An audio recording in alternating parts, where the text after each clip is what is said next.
Ngayon po ay gagawin natin ang pagbasa ng dekreto sa pagiging pangdiocesis na dambana.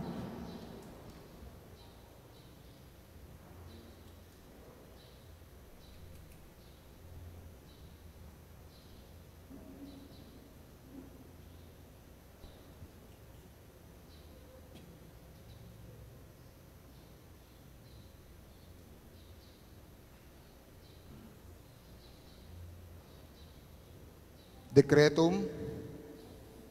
After considering the petition of the parish priest, Reverend Father Manuel M. Manicad, and the parish community of the Nuestra Señora de la Asunción Parish, Bulacan, Bulacan, and having been convinced of the merits of the said petition, we hereby decree that Nuestra Señora de la Asunción Parish, Bulacan, Bulacan, be conferred the title Diocesan Shrine of the Nuestra Señora de la Asunción.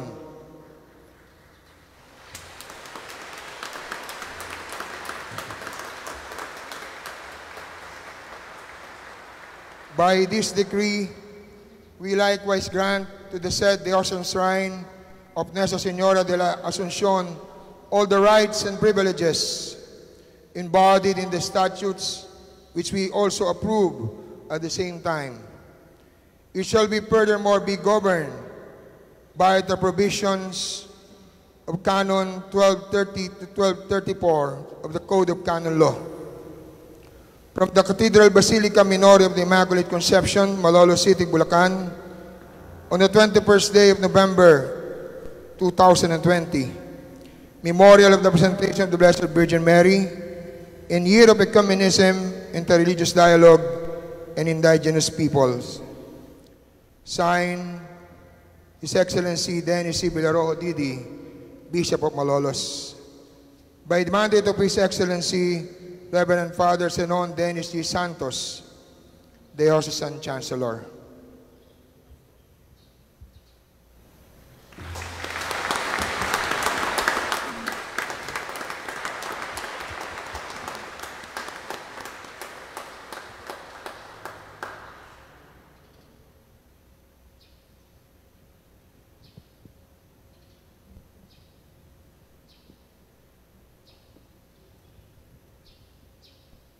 Ngayon po ay gagawin natin ang pagbasa ng paghirang bilang rektor kay Reverendo Padre Manuel Manicad.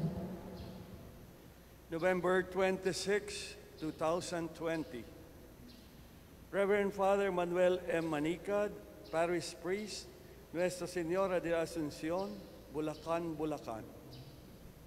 Reverend and dear Father Manicad, peace of Christ, I hereby appoint you, Reverend Father Manuel M. Manicad, as Rector of the Diocesan Shrine of Nuestra Señora de la Asunción in Bulacan, Bulacan.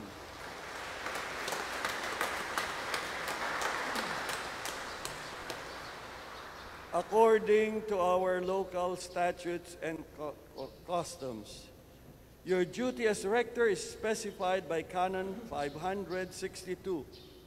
I hereby grant you all the duties and obligations, rights and privileges connected with the said office. This appointment takes effect this 28th day of November and is valid until your term as Parish Priest of Nuestra Señora de la Asunción Parish, unless otherwise duly terminated. Given this 26th day of November 2020, sincerely yours in Christ, Dennis C. Villarojo Didi, Bishop of Malolos. Attested by Reverend Father Zenon Dennis G. Santos, Chancellor.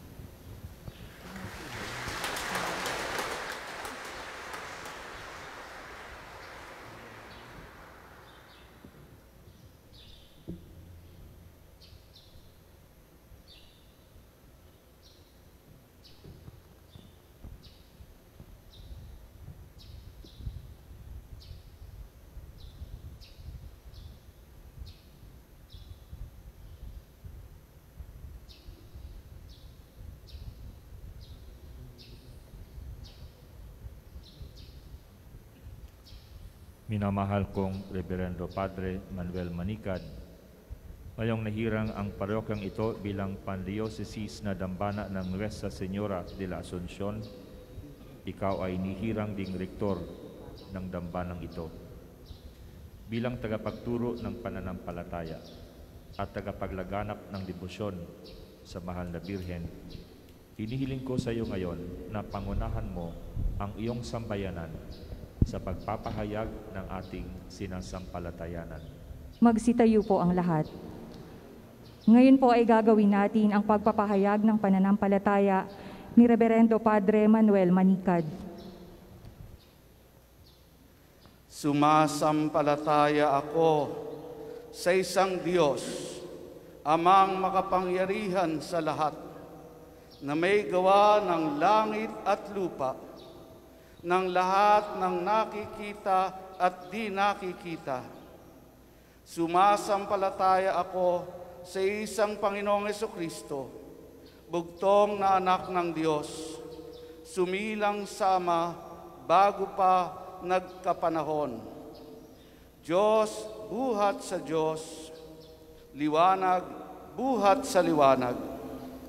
Diyos na totoo buhat sa Diyos na totoo, sumilang at hindi ginawa, kaysa ng Ama sa pagkadiyos, at sa pamagitan niya'y ginawa ang lahat. Dahil sa ating pawang mga tao, at dahil sa ating kaligtasan, siya ay nanaog mula sa kalangitan.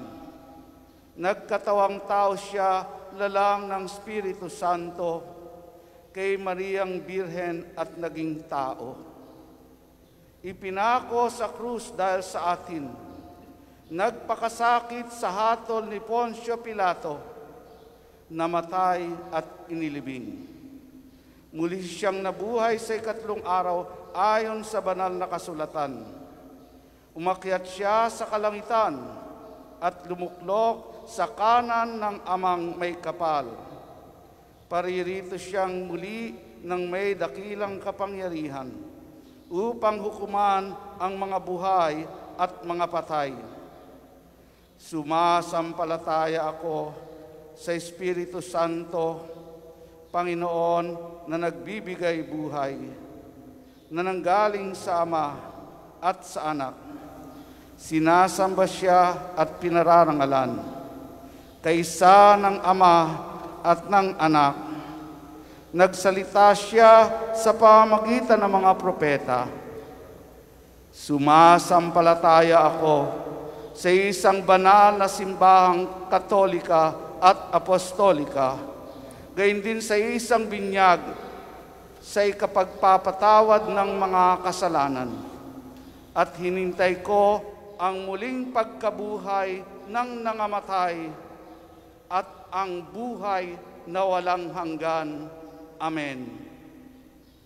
Matibay ko ring pinananaligan ang lahat na napapaloob sa salita ng Diyos, nasusulat o pamana mang itinuturo ng simbahan. Maging ito ay ipinahayag sa maringal na pagpapasya o sa isang pangkaraniwan at pangmalawakang turo na dapat paniwalaan bilang pahayag ng Diyos. Matibay ko ring tinatanggap at pinangahawakan ang bawat at lahat ng tahasang ipinapahayag ng simbahan hinggil sa turo ng pananampalataya at pamumuhay moral. Dagdag dito, ipinailalim ko ng buong kapakumbabaan ang aking kalooban at isip sa mga turo ng Santo Papa o sa ipinahayag ng kabuuan ng mga obispo sa pagganap nila sa tungkulin bilang tunay na tagapagturo, maging hindi man nila nais na ipahayag ang mga turong ito ng tahasan.